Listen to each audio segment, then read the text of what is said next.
Quem foi Karl Marx? Essa pessoa, esse pensador tão instigante, que fazendo 200 anos em 2018 ainda provoca fortíssimas emoções.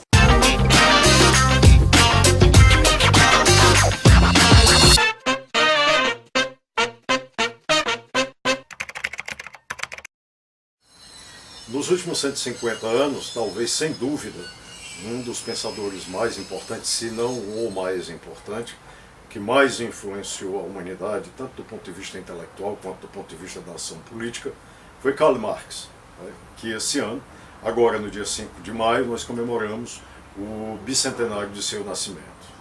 O que Marx trouxe mesmo de original?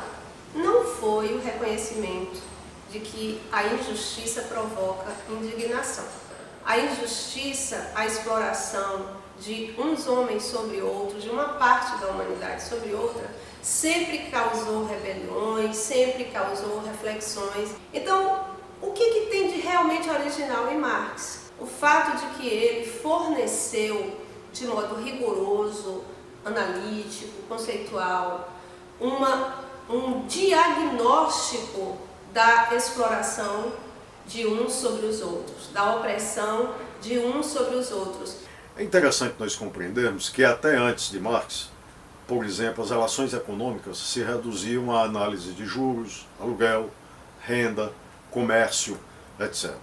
Depois do Capital, finalmente compreendeu-se que o capital, o capitalismo, a produção, a mercadoria, para além desses custos de matéria-prima, de pagamento de salário, de deslocamento, de uma elaboração de uma rede de distribuição, a mercadoria tem um custo político também. Há uma questão política, uma questão social que envolve o sistema, claro, o capitalismo. E essa crítica foi feita pela primeira vez por Marx, com a publicação do primeiro volume do Capital, e daí vem a sua importância. E no século XIX, que é o século da vida dele, o século em que esse sistema em que vivemos hoje está começando, ele nos forneceu um diagnóstico muito preciso de em que consiste a exploração, ao dizer, no famoso texto do Manifesto Comunista, que a história humana é a história da luta de classes. Então, um outro aspecto em que Marx é importante é a sua filosofia materialista, quando Marx nos adverte de que os problemas que nos interessam são os problemas do concreto, e não aquilo que poderia ter sido, aquilo que deveria ter sido. Não nos interessa, enquanto filósofos, enquanto pesquisadores, enquanto cientistas, procurar esse universo abstrato. É por isso que numa obra famosa, Marx diz que a filosofia tem que descer dos céus e vir para a terra.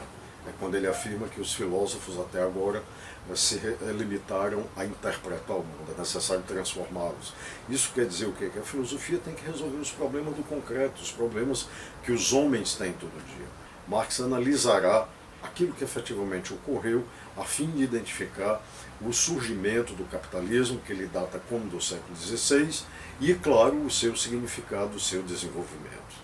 Então, nesse momento em que fica muito mais claro e evidente aquilo que eles anteciparam no século XIX e, portanto, esse mal-estar de bilhões e bilhões de pessoas totalmente excluídas do processo da vida social, das condições mínimas de sobrevivência, enquanto, de outro lado, a gente tem uma concentração de renda brutal, o que esse gigante pensador nos forneceu é um caminho, uma compreensão da exploração da luta de classes no capitalismo, que no capitalismo assumiu essa feição mais nítida e mais evidente, e nos dá, assim, uma rota para transformar essa sociedade. Creio que não há como deixar de celebrar um pensador clássico como Karl Marx, assim como não há deixar de ler sempre nenhum dos clássicos, como Maquiavel, como Thomas Hobbes,